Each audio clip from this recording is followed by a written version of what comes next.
Pero guys, sige, atong lang tao na yun sa resulta niya. Hello again. Dito ako.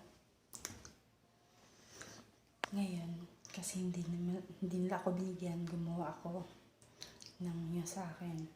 Ito, i-arrange ko lang. Oh, di ba? Mas maganda pa. Tingnan ko lang. Pero nga, yan na tela. Munta ka sa akin. Oh, di ba? Ano ngayon?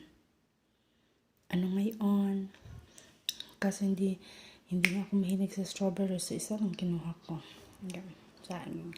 Lagyan na natin ng Nutella. Ano ka gayon? Ha?